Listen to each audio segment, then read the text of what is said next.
Bismillahirrahmanirrahim. Assalamualaikum warahmatullahi wabarakatuh. Selamat siang, salam sejahtera untuk kita semua.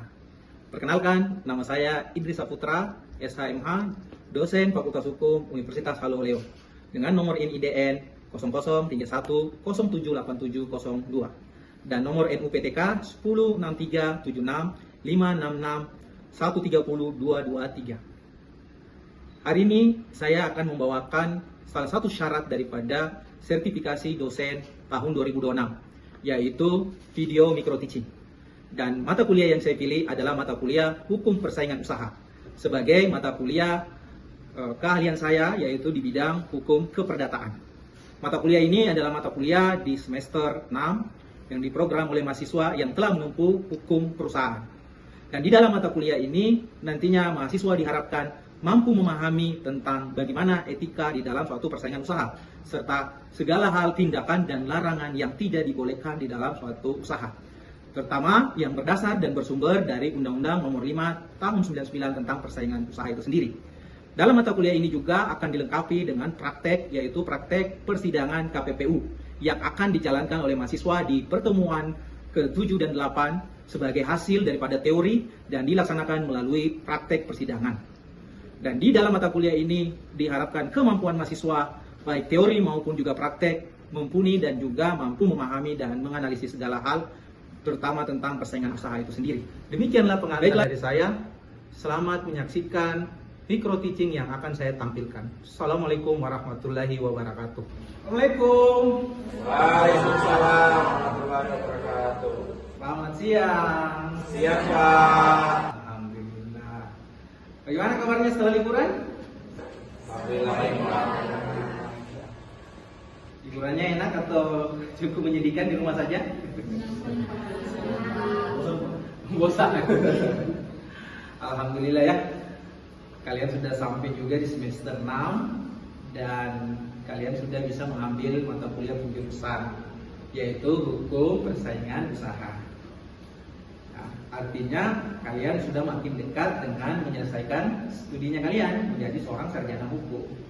Karena mata kuliah Hukum Persaingan Usaha ini sebagai salah satu mata kuliah pilihan dari mata kuliah atau jurusan Hukum Perdata di Fakultas Hukum. Nah, kemarin kalian lulus apa di mata kuliah hukum perusahaannya? Alhamdulillah. Ada juga yang C? Oh, ada, tapi masih belum malu.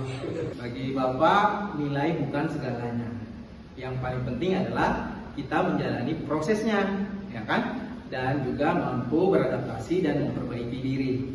Ya, jadi kalian harus tetap semangat memperbaiki diri, terutama di semester-semester ini, apalagi kalian akan menyelesaikan studinya kalian sebagai seorang sarjana hukum. Ya, tetap semangat ya. Nah, di pertemuan kita hari ini sebagai pertemuan pertama ya seperti biasa, Bapak akan menyampaikan beberapa hal dulu pengantar sebelum kita masuk ke mata kuliah umum, mata kuliah utama kita. Ya, sebelum masuk ke materi, kalian harus melihat dulu kira-kira apa yang kita akan pelajari di kedepannya nanti. Ya, makanya Bapak sudah memberikan RPS, rancangan pembelajarannya.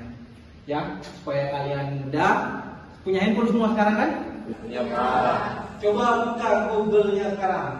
Ya kan? Nah. Sudah buka Google-nya?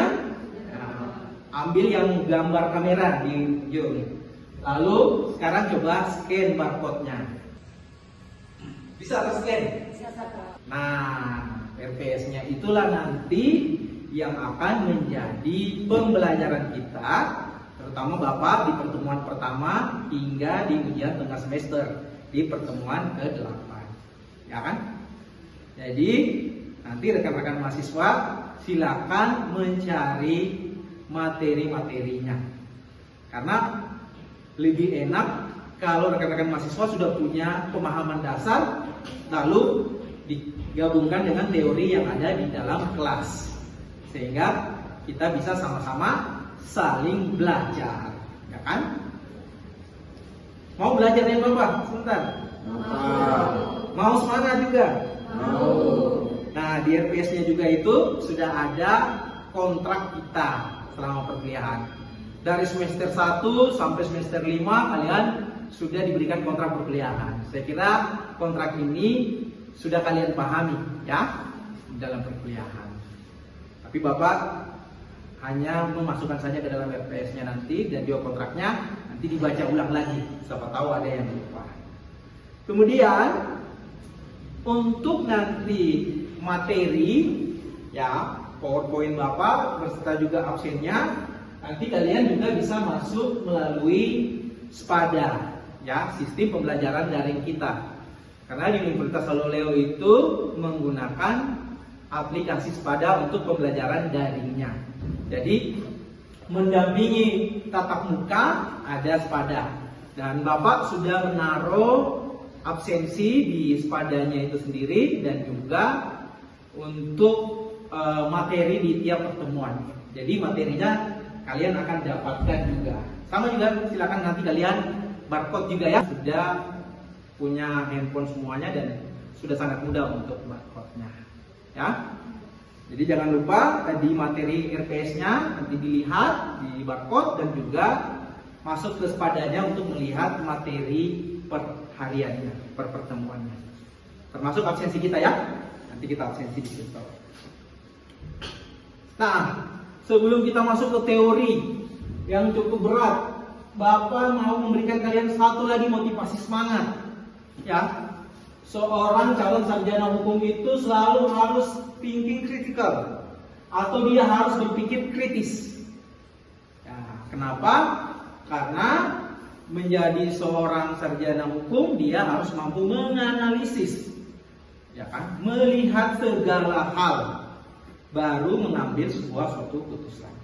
Sehingga yang dibutuhkan adalah berpikir kritis. Kemudian etikal di dalam hal ini. Dia memiliki suatu atau tindakannya selalu beretika. Berilmu tapi tidak beretika tidak ada guna, ya kan? Banyak kritis sudah selesai, kemudian nanti jadi pejabat dan lain-lainnya, ujung-ujungnya korupsi di dalam hal ini. Ditanyakan gimana kuliahnya. Nah, ini juga yang dalam perkuliahan kita tanamkan. Selain berpikir kritis, kita juga harus bertindak secara beretika. Ya, etika menjadi sesuatu yang sangat penting. Dan bagi kita sarjana hukum, ada semangat yang ketiga, uphold justice itu sendiri, yaitu kita harus mampu menegakkan keadilan. Di mana kita berada, ya, walaupun langit akan runtuh, maka keadilan tetap harus kita tegakkan. Itu sebagai prinsip utama kita.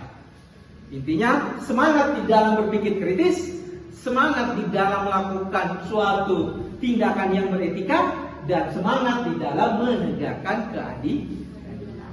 Dan itu baru bisa didapatkan jika kita membangun budaya literasi, membiasakan diri membaca dan melihat segala hal. Jadi jangan anak hukum itu asbun saja, asal bunyi saja, asal bicara, ya kan? Selalu harus ada dasar hukumnya. Sudah sering dilakukan? Sudah sering atau belum? Sudah sering atau belum? Dalam hal ini, kemudian juga nanti kita ada tugas ataupun juga kuis-kuis untuk memenuhi ataupun juga menganalisis hasil pembelajaran kita hari ini. Sudah siap untuk masuk ke materinya? Siap. Oke, alhamdulillah. Masih semangat? Masih. Alhamdulillah juga ya. Walaupun di siang hari ini sangat panas ya. Baik, sekarang kita masuk di dalam pembahasan atau pemahaman apa yang dimaksud dengan persaingan usaha. Sebelumnya, saya mau lihatkan dulu satu slide ini. Ada yang sudah pernah menggunakan aplikasi Shopee? Sudah. Angkat tangan yang sudah pernah menggunakan aplikasi Shopee-nya. Punya akun sendiri? Punya. Orang kaya semua ini. Rajin belanja di Shopee? Ada yang punya Tokopedia? Punya juga Shopee, punya juga Tokopedia. Sekarang kadang-kadang kita selalu melihat kenapa e-commerce itu hanya 2 perusahaan besar saja atau beberapa saja. paling ada Lazada, tambahannya dan lain-lainnya, ya kan? Dan kalau dua perusahaan besar seperti itu, apakah mereka ada persaingannya juga? Kalian berpikir begitu juga kan? Lalu bagaimana mereka bersaing? Nah, inilah yang nanti kita akan bahas di dalam pembahasan kita. Nah, slide yang kedua ini, sering lihat ini kan? Kopdes. Ini lagi viral-viralnya sekarang. Kenapa Kopdes itu atau koperasi saja bisa melakukan suatu monopoli? Ya kan? Ada yang pernah ke bandara? Sudah pernah kan ke bandara? Mau keluar dari bandara, pesan yang online tidak bisa. Pernah gitu kan? Mau pesan ini Grabnya nggak bisa, mau pesan lagi aplikasi yang lain tidak boleh. Hanya boleh melalui koperasi bandara saja. Pernah kan kayak gitu? Nah, itu juga satu pengecualian untuk koperasi yang ada di dalam Undang-Undang Persaingan Usaha, yaitu koperasi bisa melakukan monopoli. Nah, ini nanti yang kita akan pelajari di dalam persaingan usaha itu sendiri, ya, tentang hal-hal tersebut. Bagaimana para pengusaha di dalam mereka menjalankan usahanya, ya kan? Terutama yang menyangkut mengenai etika bisnisnya. Ternyata di dalam bisnis juga ada etika, bukan hanya di dalam kehidupan kita sehari-hari, tetapi dalam berbisnis. Tadi kita lihat antara Lazada dan Shopee atau Tokopedia dan Shopee itu sendiri, mereka saling bersaing, tetapi dalam persaingannya itu mereka harus berdasarkan etika bisnis. Etika bisnisnya yaitu ada normanya dan juga etikanya di dalam hal ini menjadi suatu bentuk sosial dan mempunyai tujuan yaitu ingin mencapai nilai-nilai profesional. Dan juga di dalam hal ini haruslah hal-hal yang disepakati atau yang biasa kalian kenal fakta sun servanda. Siapa yang masih ingat ini? Pelajaran apa ini fakta sun servanda? Di mana kalian temukan? Hukum apa? Hukum perdata ada. Yang perikatan sudah? Ada juga. Ada yang kira-kira tahu apa artinya fakta sun servanda? Perjanjian itu apa? Mengikat bagi para pihak. Dia mengikat seperti undang-undang. Masih ingat kan? Ya, itu dulu kalian pelajari di hukum perdata maupun juga di dalam hukum perjanjian. Jadi hal-hal itulah yang harus dilihat sebagai suatu etika di dalam bisnis. Selanjutnya, kenapa persaingan usaha itu harus diatur? Nah, kita bisa lihat ada 7 alasan utama. Ya, yang pertama, masyarakat itu belum mampu untuk berpartisipasi dalam peluang usaha yang ada. Ya, kadang-kadang kalian lihat kan, kalau orang yang mau melakukan suatu usaha, melawan suatu usaha yang lainnya, kadang-kadang mereka terhal. Padahal itu tidak boleh. Ya, semua harus diberikan kesempatan yang sama, tidak saling menghalang. Kemudian juga kalau kita lihat sekarang banyak sekali perkembangan kebijakan-kebijakan bagi swasta yang menyebabkan di dalam hal ini terjadi suatu persaingan usaha yang tidak sehat. Misalnya subsidi, ya, subsidi itu ya kadang-kadang dibutuhkan juga untuk keluarga masyarakat miskin ataupun juga yang membutuhkan dalam hal ini. Tapi di sisi lain orang akan malas untuk bersaing. Ya, kenapa ya? Karena dia sudah mempunyai harga yang jauh lebih murah karena dibantu oleh pemerintah. Ya kan? Karena dia duluan dibantu oleh pemerintah, diberikan subsidi, sehingga ya swasta harus mengikuti harga pasar. Padahal kan itu dalam prinsip persaingan usaha harusnya dibuka bebas. Yang ketiga juga kita lihat adanya hubungan antara pengambil putusan. Jadi dalam latar belakangnya tadi ada 7 hal itu tadi, termasuk tadi yang kita sudah bahas 1 sampai 3 dan lain-lainnya.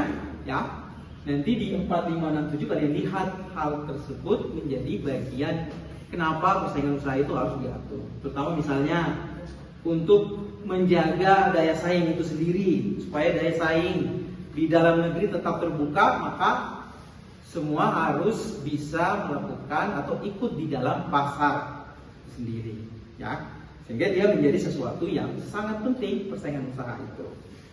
Ada konsep dasarnya dulu, pemahaman tentang persaingan usaha. Ya, persaingan usaha itu pada akhirnya nanti akan memberikan manfaat bagi pelaku usaha. Kenapa? Pelaku usaha itu kalau dia tidak ada saingannya, maka dia kadang tidak melakukan inovasi. Ya kan? Contoh yang diatur oleh pasal 33 hajat hidup orang banyak, misalnya PLN, perusahaan listrik negara itu tidak ada lawan. Ya, dia tidak ada saingan. Makanya dia mau matikan lampu, dia mau apapun yang dia lakukan di dalam hal ini, ya karena tidak ada saingan biasanya kurang inovatif. Ya, beda misalnya kalau ada saingan di dalam hal ini, pasti mereka akan berupaya untuk hal yang baru. Contohnya handphone kalian, ya, handphone makin hari makin lama dari 16, 17, 18 atau berapapun lagi mereka terus meningkatkan lagi kualitas produknya. Kenapa mereka meningkatkan kualitas produknya? Karena adanya persaingan usaha yang benar di dalam hal ini, ya kan? Sehingga dibutuhkan untuk melakukan suatu inovasi, ya. Kemudian juga persaingan usaha memberikan atau membuka hambatan pasar, ya. Kalau ada persaingan usaha yang bebas, maka di dalam hal ini pasarnya akan tumbuh. Ketika pasarnya tumbuh, semuanya akan ikut merasakannya, ya kan? Kalian coba, sekarang kalian paling senang minum air mineral yang merek apa? Li mineral. Ada yang lain lagi? Aqua Viva, lebih murah ini pasti dicari. Apa lagi yang kalian senangkan lagi? Kristalin. Maxi. Lesti. Lesti betul ada juga. Leo. Tapi pernah kalian sadar tidak? Waktu kalian berbelanja, selalu kalian sebut, Bu, saya ingin beli Aqua. Padahal yang kalian dikasih apa? Maxi, Nestle, Aqua Viva, tapi kalian sebut saja tetap Aqua. Kenapa hal tersebut? Ya karena dulu brandnya tidak ada saingan, tidak ada lawan dan menguntungkan. Kalau sekarang tetap membiasakan diri membaca dulu, bangun budaya literasi, ya kan? Atur kesempatannya untuk belajar, ya kan? Jadi kalian bisa belajar di mana saja karena kalian sekarang sudah ada di dalam dunia yang lebih modern. Beda kayak bapak dulu mungkin harus cari ke perpustakaan dulu. Kalau sekarang ada dalam genggaman kalian. Cukup sekian.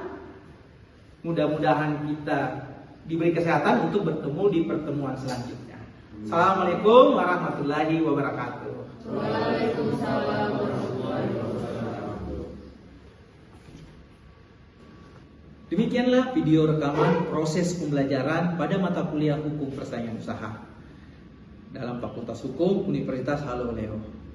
Dalam video ini saya menampilkan pengajaran pada pertemuan pertama mata kuliah Hukum Persaingan Usaha.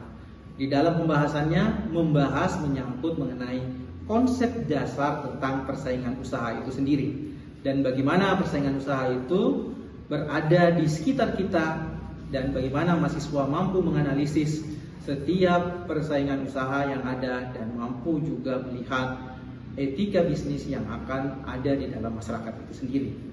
Video ini saya gunakan sebagai bagian daripada penyusunan dokumen pernyataan diri dosen dalam unjuk kinerja Tridharma Perguruan Tinggi atau PDD UK-TPT pada proses sertifikasi dosen tahun 2026. Akhir kata saya mengucapkan terima kasih. Assalamualaikum warahmatullahi wabarakatuh.